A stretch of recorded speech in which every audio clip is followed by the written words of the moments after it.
Gadis kecil ini tertinggal kereta yang membawa ibunya. Dia lalu naik ke kereta barang yang melintas pelan di depannya. Namun ternyata kereta barang tersebut berbeda tujuan dengan kereta yang membawa sang ibu. Ibunya yang terlelap tiba-tiba terbangun dan langsung menyadari bahwa putri kecilnya tidak ada di dekatnya. Ibunya berteriak seraya menangis sambil mencari ke setiap gerbong. Ibunya panik dan sangat ketakutan. Ketakutan seorang ibu yang kehilangan anak gadis kecil kesayangannya. Sang ibu lalu menarik rem darurat kereta tersebut. Kereta pun terhenti.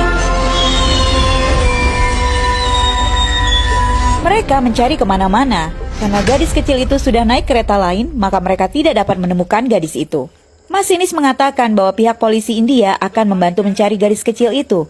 Namun ibunya bersikeras ingin mencari putrinya malam itu juga. Namun polisi mengatakan karena mereka sudah melewati perbatasan, maka ibunya membutuhkan visa untuk masuk kembali ke India. मेरी बच्ची बेजुबान है, बिल्कुल अकेली है जानवर पे, तो ढूंढोगे अपनी शाहिदा को। अरे रोको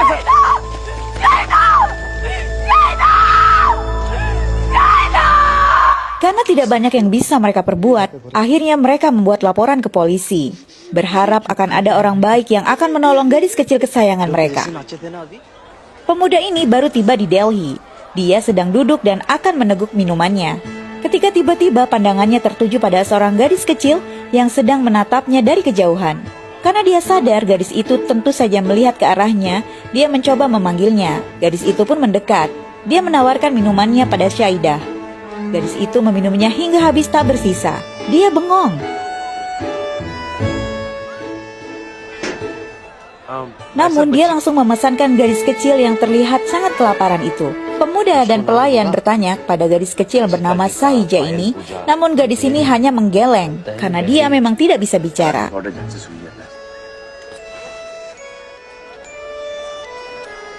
Pemuda ini lalu menyuruh gadis kecil ini menghabiskan makanannya. Lalu dia meninggalkan meja gadis itu. Namun gadis itu malah mengikutinya.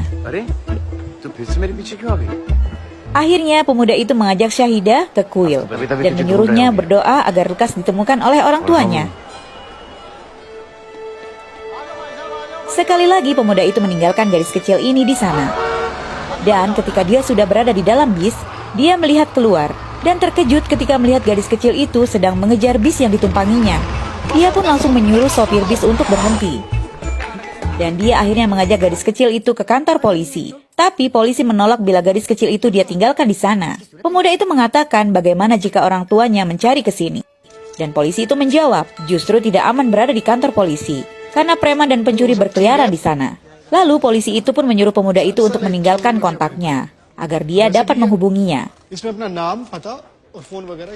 Akhirnya pemuda itu membawa gadis kecil itu pergi. Sepanjang jalan, pemuda yang bernama Bajrangi itu menanyakan di mana gadis itu tinggal. Namun gadis itu lagi-lagi hanya menggeleng-gelengkan kepalanya. Bahkan penumpang lain pun ikut membantu bertanya. Namun tetap saja Sahida menggeleng-gelengkan kepalanya karena dia memang bukan warga negara India.